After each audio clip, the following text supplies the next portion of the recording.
నా మనస్ఫూర్తిగా ఇప్పుడు చెప్తున్నా, ఆల్ ది బెస్ట్. నానా, ఎవరో లెటర్ రాస్తే అది నిజం అబద్ధమో తెలుసుకోకుండా ఏంటిది? నేనేం చేయాలో నాకు తెలుసు. నాకెవరు చెప్పాల్సిన పని లేదు.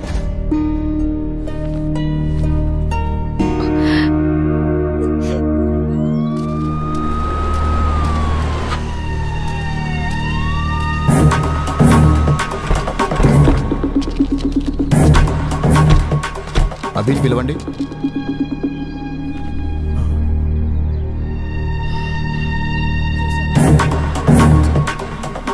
ఏమైంది సార్? ముందు అభిని పిలవండి. అభి, ఏమైంది సార్? నువ్వు పోలింగ్ సమయంలో రిగ్గింగ్ చేసావని కంప్లైంట్ వచ్చింది. అందుకే నువ్వు మాతో ఒకసారి పోలీస్ స్టేషన్కి రావాలి. అమ్మా, నువ్వేం కంగారు పడకు, నేను వచ్చేస్తాను. పదండి సార్.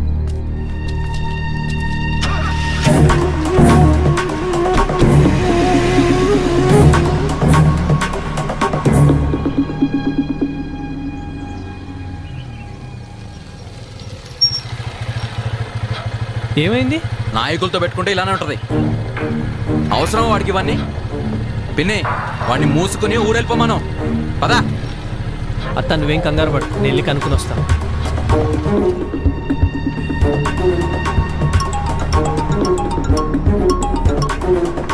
హలో. ఓ అవునా సార్? సరే సార్, ఇప్పుడే వదిలేస్తాను. నీ మీద వచ్చిన కంప్లైంట్ ఫాల్స్ అంట. మా సార్ ఇప్పుడే చెప్పారు. దింపండి అయ్యా. Okay sir.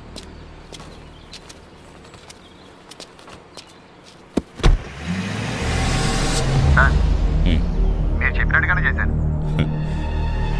సరే, ఇంకా జనాలే చూసుకుంటారులే. ఏమైందిరా?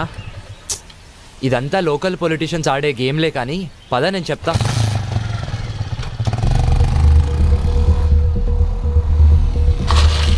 ఎవడో ఫాల్స్ కేసు పెట్టాడంట, అందుకే పంపించేశారు. ఏమో మాకేం తెలుసు. ఇతను వచ్చిన తర్వాతే ఊళ్ళో అనేక రకాలైన మార్పులు వచ్చాయి, ఎన్నికలు వచ్చి పడ్డాయి, మా ఇళ్ల మీద పోలీసులు వచ్చి పడ్డారు. అదీ కాక టీవీలో వార్తలు అవి ఇవి జరుగుతున్నాయి. ఎప్పుడు గెలిచే పార్టీ ఓడిపోయింది, ఓడిపోయే పార్టీ గెలిచింది. ఇతన్ని పోలీసులు పట్టుకుపోయారు. ఇలాగే ఉంటే ఇంకా ఎన్ని మార్పులు వస్తాయో. అదేంటి అలా అంటారు? వాడు మీకోసమే కదా ఇదంతా చేసేది. వాడు జాబ్ కూడా వదులుకుని మీకోసం వస్తే మా కోసం ఎవరు ఏమీ చెయ్యొద్దయ్యా. అసలు చెప్పాలంటే ఇతను రాకముందే మా జీవితాలన్నీ ప్రశాంతంగా ఉండే. అవును, మమ్మల్ని వదిలేసాయ్యా. నీ బతుకు నువ్వు చూసుకో. అందరూ పదండి, మనం ఇక్కడే ఉంటే రేపు పోలీసులు మనల్ని కూడా పట్టుకెళ్తారు. పదండి పదండి. పదండి పదండి.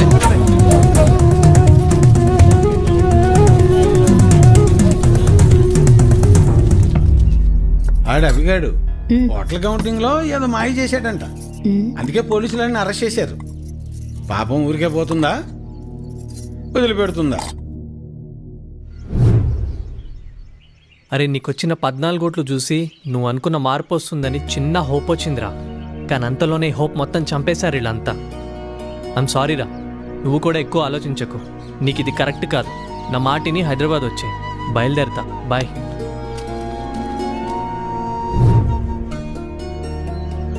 తప్పు చేసామేమో అనిపిస్తుంది.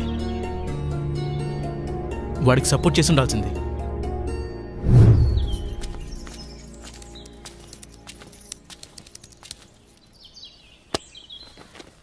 బాబు, నువ్వు ఈ ఊరిని ఈ జనాల్ని మార్చడానికి ఇక్కడే ఉండిపోయావట. అవేమీ మాకు తెలియదు, కానీ నీ వల్ల మా ఇంట్లో ఒక ఆడపిల్ల ఏడుస్తుంది. ఇది నీకు కరెక్ట్ కాదయ్యా.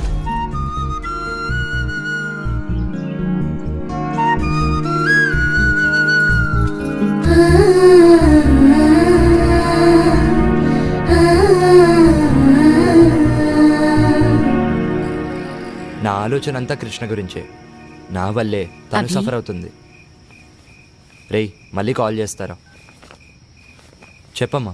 నీకు చెప్పేంత దాన్ని కాదయ్యా, కానీ నీ వల్ల ఒక ఆడపిల్ల బాధపడుతోందంటేనే నేను తట్టుకోలేకపోతున్నాను. మంచో చెడో నాకు తెలీదు, కానీ నువ్వొచ్చాక ఊర్లో మార్పు వచ్చింది. కానీ ఇక్కడి మార్పు ఎవ్వరికీ అవసరం లేదు. మా బ్రతుకులేవో మమ్మల్ని ఇలా బ్రతకలేవో. దయచేసి ఈ ఊరి వదిలి వెళ్ళిపో. మా తనకు గుండె జబ్బు ఉందన్న విషయం మీకు తెలీదా? తెలియదయ్యా. అది ఇప్పుడొచ్చిన వ్యాధి కాదు, ఎప్పటినుంచో ఈ సమస్య ఉంది. ఆ విషయం మీరు గమనించలేదంతే. మరి ఇప్పుడు ఎలాగయ్యా? ఆపరేషన్ చేయాల్సి వస్తుంది. చెయ్యండి అయ్యా. సరే అయితే కొన్ని టెస్టులు స్కానింగ్లు చేయించాల్సి ఉంటుంది. చెయ్యండి బాబు. మన హాస్పిటల్లో కాదు, ఇవి బయట చేయించాల్సిన టెస్టులు. అదేంటయ్యా? ప్రభుత్వ ఆసుపత్రిలో ట్రీట్మెంట్ వరకు చేయగలం కానీ మెడిసిన్స్ అలాగే టెస్టులు బయటే చేయించుకోవాలి. వీటికి ఖర్చు ఎంత అవుతుంది సార్? సుమారు 50-60 వేలు అవ్వచ్చు.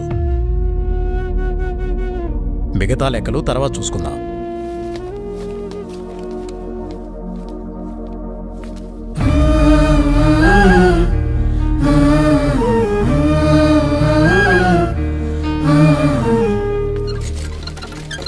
ఒరే పెద్దోడా, మేము ఎంత పని చేసిందిరా. ఎప్పుడు నొప్పి అని కూడా అనలేదు. అవునన్నా. సర్లే, ఎలక్షన్ డబ్బులు ఉన్నాయిగా, పర్లేదులే. అవెక్కడున్నాయి నాన్న? అంతకుముందు చేసిన అప్పులు మొత్తం తీర్చేశాంగా. మరి ఇప్పుడు ఎలా రా? ఇప్పుడు ఏం చేద్దాం? ఏం చేయాలి? నలుగురు దగ్గరికి వెళ్ళి ప్రయత్నం చేద్దాం. పద పద, తొందరగా నడు.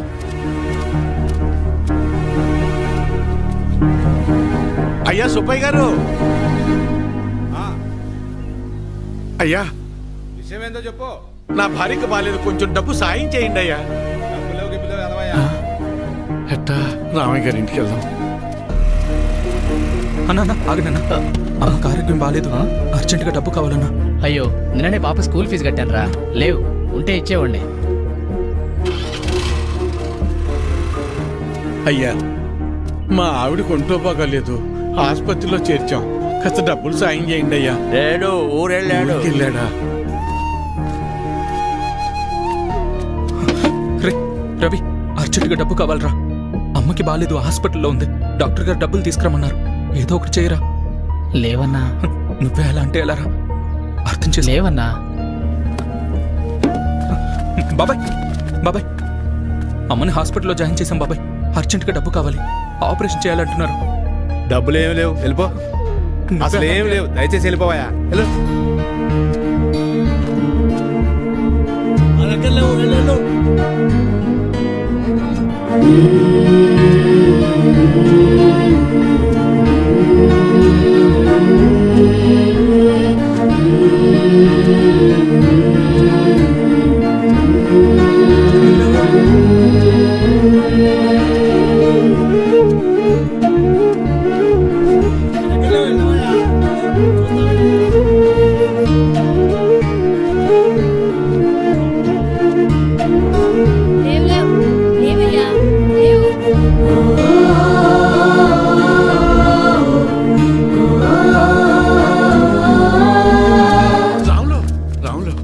ఏంటి వీరన్నా? రే, ఏమైనా కసిన డబ్బులుంటే సర్దరా. నా తల తాకట్టు పెట్టైనా నీ బాకీ తీరుస్తాను. వీరన్నా, నీకు అప్పిచ్చేంత స్తోమత నాకు లేదు. అట్లా అనబాకరా. ఏం చేయాలో నాకు అర్థం కావటం లేదు. అందుకే నేను నీకు చెప్పేది, ప్రభుత్వాలు ఇస్తున్నాయి కదా అని ఊరికే ఉండకూడదు. ఉచితంగా వచ్చేది తీసుకో, అది నీ హక్కు. వద్దని నేను అనడం లేదు, కానీ దాని మీదే ఆధారపడకుండా పనిచేసి సంపాదించుకుంటే నీకు ఈరోజు ఈ దుస్థితి వచ్చేది కాదు కదా. మొన్ననే ఎన్నికలు జరిగాయి, మళ్ళీ ఎన్నికలు వచ్చేదాకా నీ చేతిలో 4 డబ్బులుండవు. అలాంటిది నిన్ను నమ్మి ఈ ఊళ్ళో ఎవరు డబ్బులు ఇస్తారు చెప్పు?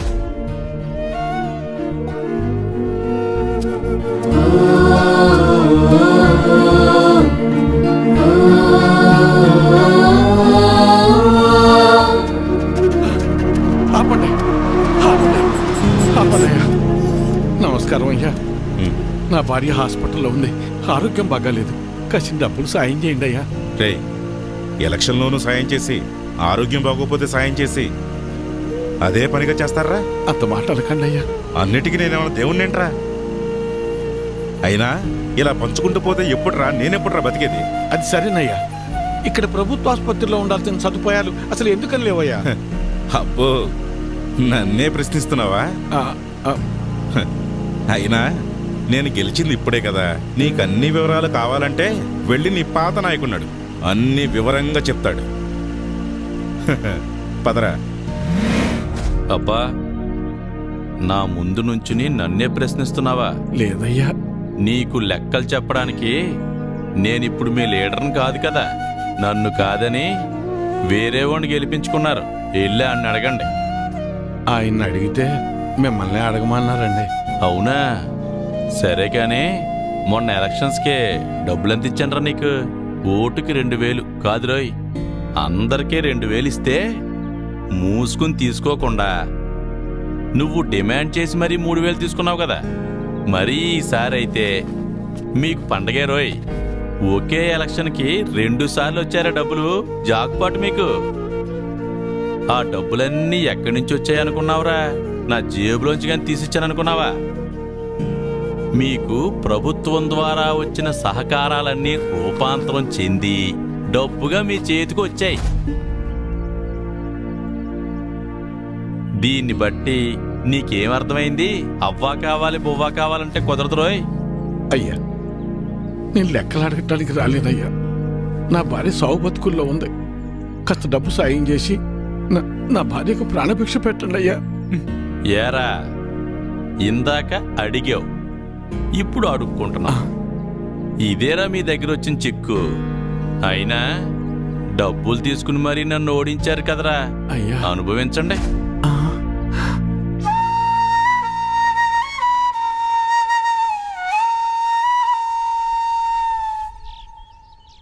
ఇప్పుడు ఎలా నాన్న?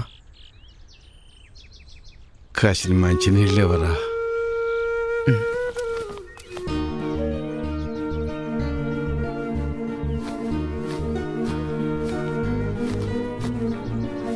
తీసుకున్నాను.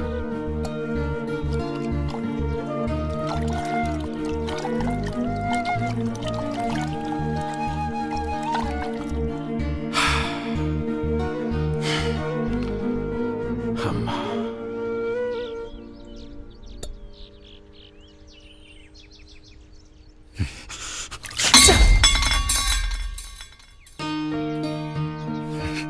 కన్న తల్లిని కాపాడుకోలేని బతుకు కూడా ఓ బతికేనా?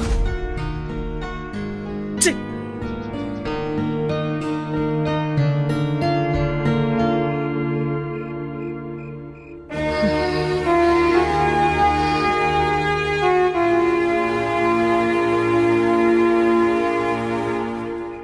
మొన్ననే ఎన్నికలు జరిగాయి. మళ్ళీ ఎన్నికలు వచ్చేదాకా నీ చేతిలో 4 డబ్బులుండవు. అప్పు పుట్టాలి అంటే ఎలక్షన్స్ రావాలి అంటే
ఇప్పుడు మిమ్మల్ని నన్నెందుకు చంపడానికి వచ్చారని అడగాల, లేక నన్ను చంపడానికి వచ్చి ఎందుకు కాపాడారని అడగాల? ఏమని అడగాలి? ఆవేశంలో మిమ్మల్ని చంపాలని వచ్చిన మాట నిజమేనయ్యా.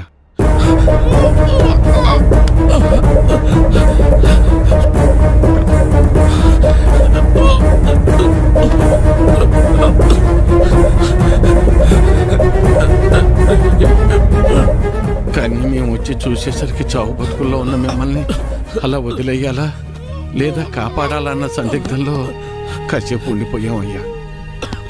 మేము మీలాగా ఆలోచించం కదయ్యా.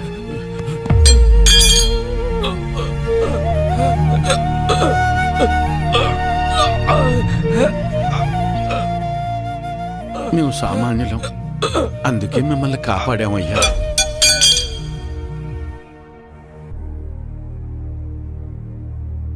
అసలు నన్ను ఎందుకు చంపడానికి వచ్చారు?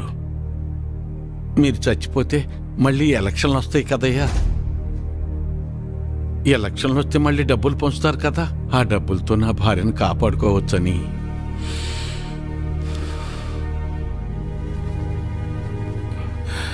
డబ్బు పారేస్తే దేనైనా సొంతం చేసుకోవచ్చు అనుకునే మాకు నువ్వు మాట్లాడిన ఒక్క మాట చాలు మేమెంత పెద్ద తప్పు చేసామో తిరగటానికి. నన్ను క్షమించు వీరన్నా. అయ్యో, నీ భార్యను కాపాడే బాధ్యత నాది. ఎంత ఖర్చైనా పర్వాలేదు, నేను చూసుకుంటాను. అయ్యో,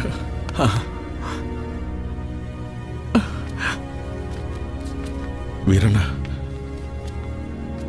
అయ్యా, నీ కూతురు ఏ తప్పు చేయలేదు. ఆ లెటర్ మేమే రాయించాం.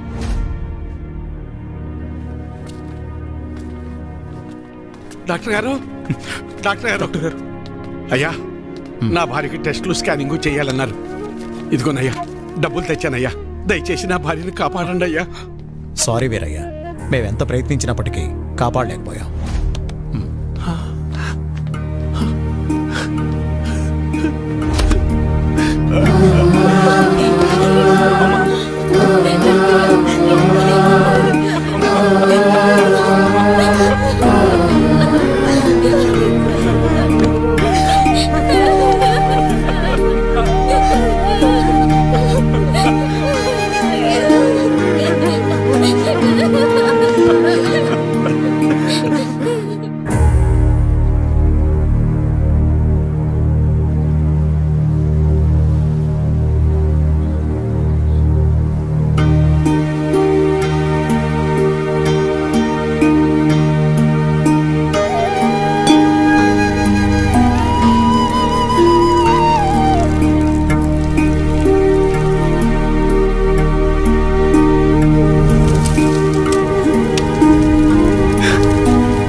ఇదంతా నేనే చేశాను, నిన్ను నేనే చంపేశాను.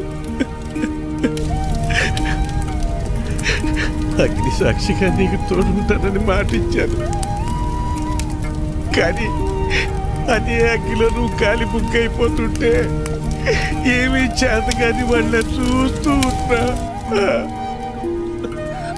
7 అడుగులు నడిస్తే ఆ బంధం 7 జన్మల పాటు ఉంటుందంటారు. వద్దు వద్దు, ఇక నేను నీకు భర్తగా ఇంకా ఏ జన్మలోనూ రాకూడదు లక్ష్మి, రాకూడదు. నన్ను క్షమించు లక్ష్మి, నన్ను క్షమించు.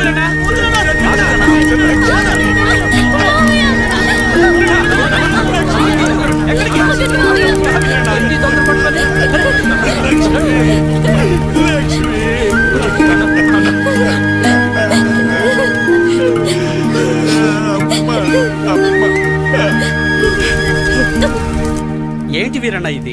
నీకేమైనా పిచ్చి పట్టిందా? ఒక భర్తగా, ఒక తండ్రిగా, కనీసం ఒక మనిషిగా కూడా ఏనాడు నేను నా బాధ్యతల్ని నెరవేర్చలేదు. ఎవరి మీద ఆధారపడకుండా నా వృత్తిని నేను చేసుకుని ఉండుంటే ఈ రోజు నీకు ఈ దుస్థితి వచ్చేది కాదు లక్ష్మి, వచ్చేది కాదు. నా జీవితాన్నే కాకుండా నా కుటుంబాన్ని కూడా ఆపేశాను.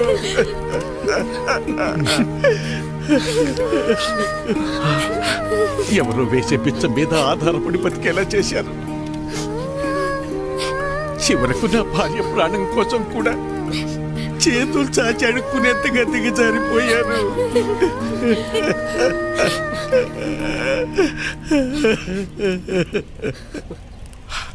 ఈరోజు నాకొచ్చిన ఈ స్థితి రేపు మీలో ఎవరికైనా రావచ్చు, కానీ రాకూడదు.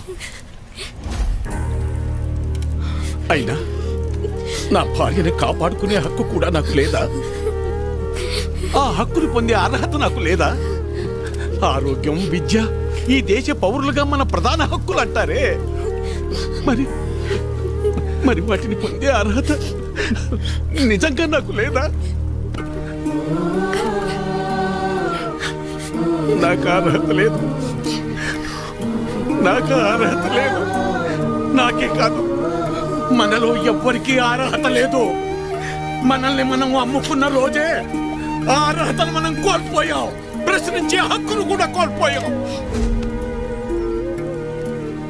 చివరికి ఎవరితోనూ నా కూతురుకు సంబంధం అంటగడితే కూడా ఇది నిజమా కాదా అని కనీసం నా కూతుర్ని కూడా నేను అడగలేకపోయాను. ఇంతకాలం అందరినీ మారమని చెప్పాను, కానీ అసలు మార్పు నాలో రావాలని ఆలస్యంగా తెలుసుకున్నాను. నాలో మార్పు రావాలి.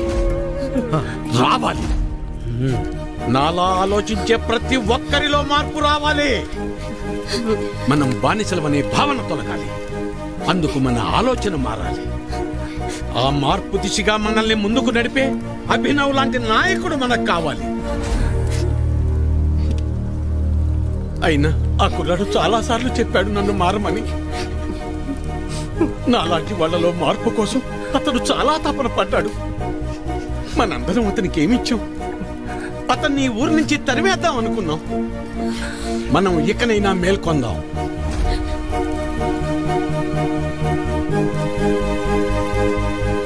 మనం మారడానికి అభినవ్ రూపంలో ఒక అవకాశం వచ్చింది.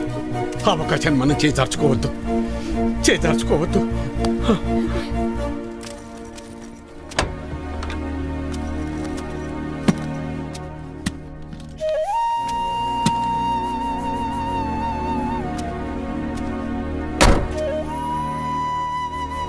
వెళ్ళొస్తానమ్మా. అభినవ్, నా భార్యను కోల్పోతే కానీ నేను చేసిన తప్పేంటో నాకు తెలియలేదు. నువ్వు అడిగినట్టే నేను మారాను. నేనే కాదు, మేమందరం ఆ మార్పు వైపు నడవాలని కోరుకుంటున్నాం.